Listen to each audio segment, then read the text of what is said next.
Hello, in this video we're going to look at how we can deal with inequalities that have two variables.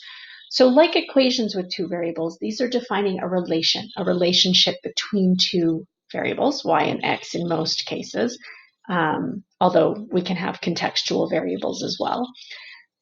So we're looking at a relationship between y and x in which y is greater than or equal, in this case, to 2x minus 4. Now, we know that if y is equal to 2x minus 4, that relation defines a series of points that are found on a straight line. And those points are actually going to be solutions to this inequality as well, because y is greater than or equal to 2x minus 4. So I'm going to start here by graphing the line y equals 2x minus 4. So that has a y-intercept at -4 and a slope of 2, so it goes up 2 for every one it goes over, so it's going to look something like this. I'm going to put a bunch of these points on here or in the other direction so that I can join these. Now, all of those points are solutions to this inequality.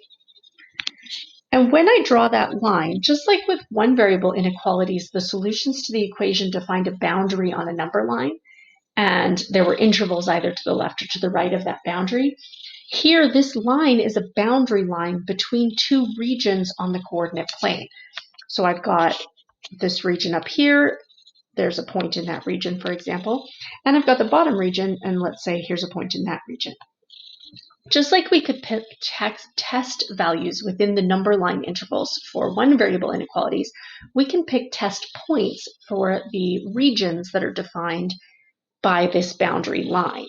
So I'm going to take these 2 points, the coordinates of -3, 9, and 3, -9. Now, I could have picked literally any point in these regions. I could pick 0, 0. I could pick 10, 0. I could pick any point I want. And if I substitute those points into the inequality to decide if it's true or not, that will tell me which region is included in my inequality, which region or regions. So in each region here, I'm going to show you for 2 points. You really only have to test one in each region. So let's say with 10, 0. I'm asking myself the question, is 0 greater than or equal to 2 times 10 minus 4? Well, 0 is not greater than or equal to 16. So this point is not in my inequality. That actually tells me right now that that whole region is not in my inequality, but I can verify that with this other point if I like. Is -9 greater than or equal to 2 times 3 minus 4? Well, no, -9 is not greater than or equal to 2. So this point is not in the solution. So this entire region no point in this region will satisfy this inequality. If I go to the other side, though, is 9 greater than or equal? So that doesn't look like a question mark. I can draw that better if it will actually erase for me. There we go. Is 9 actually greater than or equal to 2 times -3 minus 4? Well, yes, 9 is greater than or equal to -10, which is what I get if I simplify that. So this point it does satisfy the inequality. So now I'm expecting every point in this region to satisfy it, but let's check with the second point just to be sure. Is y greater than or equal to 2 times 0 minus 4? So is 0 greater than or equal to that? Yes, 0 is greater than or equal to -4. So this point is also a point that satisfies that inequality.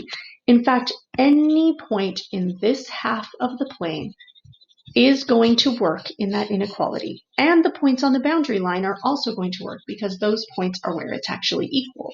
And I'm wanting to know where is it greater than or equal to.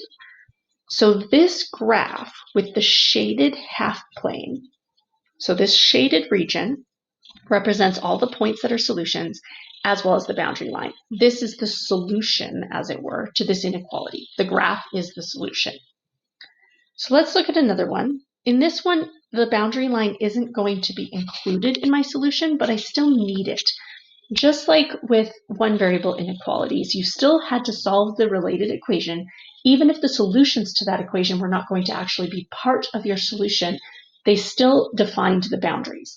So this x minus 3y equals 2 is going to be a line that defines the boundary but is not itself included. And the way we indicate that is to do a dotted line. So I'm going to find a couple of points on this line. I'm going to find the x and y intercepts. So if x equals 0, then y equals negative 2/3. So I've got a y-intercept here. If y equals 0, then x equals 2. So I've got an intercept here. I could rearrange this to figure out what y equals, but I'm just going to find one other point. Let's say what happens when y equals, let's say if y equals negative 6. No, that's going to be too much. Oh, yeah, y equals, let's go y equals negative 2. So if y equals negative 2, then I've got x equals 8. That doesn't make sense. Oh, sorry. Y equals negative 4. X equals negative 4. So negative 4, negative 2. So I've got a couple of points here. I'm going to draw a dotted line through those points. And that dotted line represents the boundary. This is the line where x minus 3y equals 2. Points on that line are not solutions to the inequality, but they are going to help define the inequality. So again, I'm going to pick a test point in each region, and this time I'm just going to pick 1 point in each region. I'm going to pick 0, 6, and I'm going to pick 0, negative 8. It is handy to pick where one of the values is going to be 0, so pick something on the x-axis or on the y-axis. It just makes the calculations a little easier. So is 0 minus 3 times 6 less than 2? Well, yes, negative 18 is less than 2. So this region